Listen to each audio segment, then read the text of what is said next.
आज हम इस दुनिया की बहुत ही रोमांचक टॉपिक के ऊपर बात करने वाले हैं। यह एक ऐसा चीज़ है जिसका इस्तेमाल हम अपने दैनिक जीवन में हर रोज़ करते हैं, जो कि अगर अचानक ख़त्म हो जाए तो 50% मल्टीनेशनल कंपनीज़ में ताला लग जाएगा। हम बात कर रहे हैं इलेक्ट्रिसिटी की, जो कि पूरी दुनिया को पूरी तरह से बदल दिया। इलेक्ट्रिसिटी को आसान भाषा में समझे तो एक वायर के अंदर इलेक्ट्रॉन के फ्लो होने से इलेक्ट्रिक गैजेट जैसे कि बल्ब, रेफ्रिजरेटर या फ़ैन का चलना। बात करते हैं इलेक्ट्रिसिटी की शुरुआत कैसा हुआ, इसका इतिहास क्या रहा है।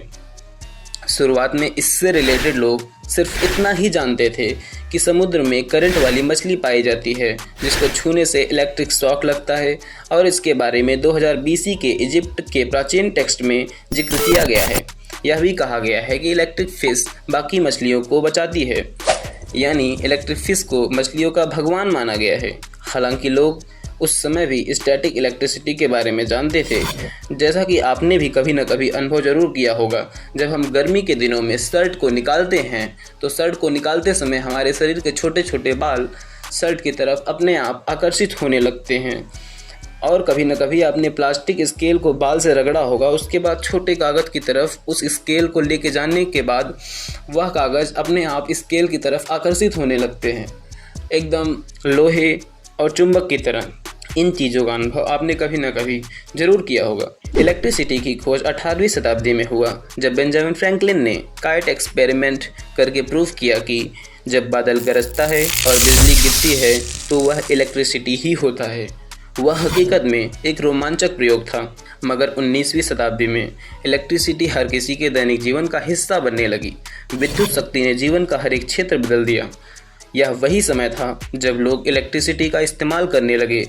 बल्ब जलाने से लेकर विभिन्न उपकरणों को चलाने के लिए सभी जगह बिजली का इस्तेमाल आम हो गया। लेकिन समय बीतने के साथ तरह तरह के इलेक्ट्रिक गैजेट का आविष्कार हुआ। साथ ही जिन लोगों के पास इलेक्ट्रिसिटी वायर नहीं पहुंचा था, उन लोगों की तरफ से मांग उठने लगी। साथ ही साथ इलेक्ट्रिसिटी की मांग भी निरंतर बढ़ने लगी। इसके साथ साथ अधिक मात्रा में इलेक्ट्रिसिटी की आवश्यकता हुई। तब इलेक्ट्रिसिटी को पैदा करने के अलग अलग तरीके भी खोजे गए, जिसमें कुछ रिन्यूएबल तरीके थे और कुछ नॉन रिन्यूएबल तरीके। नॉन रिन्यूएबल तरीके से इलेक्ट्रिसिटी पैदा करने के लिए कोयले से बिजली पैदा करना बहुत ही फेमस है, जिसमें कोयले को जलाकर पानी को गर्म करके भाप निकालकर टरबाइन को चलाया जाता है, जिससे इलेक्ट्रिसिटी जनरेट होता है। लेकिन कोयला तो लिमिटेड है, जिससे इलेक्ट्रिसिटी पैदा करने में कोयले को जलाकर कार्बन डाइऑक्साइड निकलता है और एनवायरनमेंट पोल्यूटेड हो जाता है, जिससे हमारे सामने क्लाइमेट चेंज जैसी समस्या आ जाती है। रिन्यूएबल तरीके से सोलर पैनल से बिजली पैदा करना बहुत ही प्रख्यात है। इस तरीके से इलेक्ट्रिसिटी पैदा करना बहुत ही आसान है, और सरकार भी इस तरीके से इलेक्ट्रिसिटी पैदा करने को बहुत बढ़ावा देती है, क्योंकि इस तरीके से जीवन काल तक इलेक्ट्रिसिटी पैदा किया जा सकता है। लेकिन दोस्तों, समय बीतने के साथ साथ टेक्नोलॉजी में कुछ ऐसे खोज हुए जिससे बिजली की खपत कम हुई। जैसे कि सबसे पहले इनकैंडेसेंट बल्ब का इस्तेमाल किया जाता था, जो कि आग की तरह लाल कलर का जलता था और अक्सर 100 वाट वाला ही ज़्यादातर घरों में इस्तेमाल किया जाता था। उसके बाद CFL बल्ब आया, और फिर सबसे ज़्यादा एनर्जी इफ़िशियंट LED बल्ब आया, जिसके आने से लाइट जलने में बिजली की खपत 25 गुना कम हो गया। आज के टाइम हर एक कंट्री चाहती है कि उसके यहाँ कम से कम इलेक्ट्रिसिटी इस्तेमाल हो और ऐसे उपकरण इस्तेमाल हों जो कि कम बिजली की खपत करें।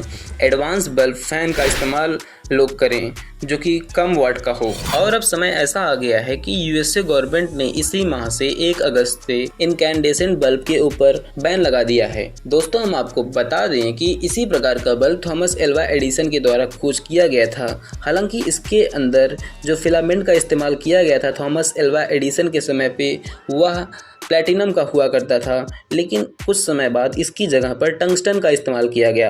अब अमेरिका सरकार इस तरह के सभी बल्ब के ऊपर प्रतिबंध लगा दिया है। अमेरिका में कोई निर्माता इस प्रकार के बल्ब को निर्मित नहीं कर सकता, और न ही कोई विक्रेता इस प्रकार के बल्ब को बेच सकता है। हालांकि अगर किसी के पास पहले से ही इस प्रकार का बल्ब है तो वो यूज कर सकता है, उसे पिनलाइज नहीं किया जाएगा। साथ ही में सवाल यह भी उठता है कि लैंप में कारों या ट्रकों की हेडलाइट में, घरों में और कंपनी में इस प्रकार का बल्ब इस्तेमाल कर सकते हैं, तो यूएसए गवर्नमेंट की एनवायरमेंट प्रोटेक्शन एजेंसी ने साफ साफ कहा है कि इसका इस्तेमाल सिर्फ कारों या ट्रकों की हेडलाइट आदि में कर सकते हैं, लेकिन और कहीं उपयोग नहीं किया जा सकता। दोस्तों, विचित्र बात यह है कि यूएसए जैसी डेवलप्ड कंट्रीज़ में भी इस प्रकार की समस्या खड़ी हो जाती है।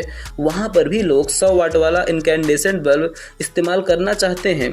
आज के टाइम पर स्मार्ट एलईडी बल्ब हैं, फिर भी यह जानते हुए इससे इलेक्ट्रिसिटी सेव होगी, फ़िलहाल रिच कंट्रीज़ के लोग भी इस तरह के बल्ब का इस्तेमाल करते हैं।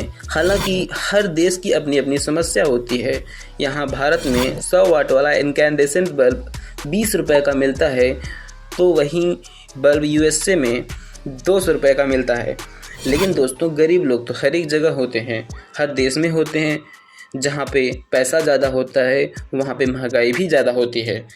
यह निर्णय निसंदेह एक बेहतर दिशा है पूरी दुनिया के लिए, जिससे हम स्वयं की खपत कम कर सकते हैं और पर्यावरण को बचाने में मदद कर सकते हैं। दोस्तों, सन 2005 से बिजली की खपत कम हो गया है, जिसका कारण बताया जा रहा है कि अब लोग घरों में मीटर लगने से, जिससे लोग जो भी उपकरण का इस्तेमाल कर रहे हैं, जब तक ज़रूरत है तभी तक यूज़ करते हैं। वरना पहले की बात करें तो कुछ लोग ऐसे भी थे जो पंख को डायरेक्ट कनेक्शन से जोड़ देते थे। जब इलेक्ट्रिसिटी आती थी तो फैन अपने आप चलने लग जाता था। आज के समय पूरी दुनिया कोशिश कर रही है कि जितना जल्द से जल्द हो सके कोयले से बिजली ना बनाकर विंड और सोलर पैनल से सारी बिजली बने, और यह एक रिन्यूएबल सोर्स ऑफ एनर्जी है जिससे आजीवन बिजली की कमी नहीं होगी। सोलर पैनल और पवन ऊर्जा के प्रयास से हम न केवल खुद को स्वतंत्र बना रहे हैं बल्कि दूसरे देशों को भी सहायता प्रदान कर सकते हैं। यह एक साझा सामर्थ्यशील दृष्टिकोण है जो हमें एक समृद्ध और पर्यावरण को संरक्षित भविष्य की दिशा में आगे बढ़ाने में मदद करता है। दोस्तों, अगर आपको इस वीडियो से कुछ सीखने को मिला हो, वीडियो इन्फॉर्मेटिव लगा हो, तो वीडियो को लाइक, शेयर और चैनल को सब्सक्राइब, या फिर आप फेसबुक पे अगर देख रहे हो तो पेज को फॉलो करना ना भूलिएगा। मिलते हैं आपसे किसी और वीडियो में किसी और टॉपिक के साथ। अगर आपका कोई सुझाव हो तो कमेंट सेक्शन में ज़रूर दीजिएगा।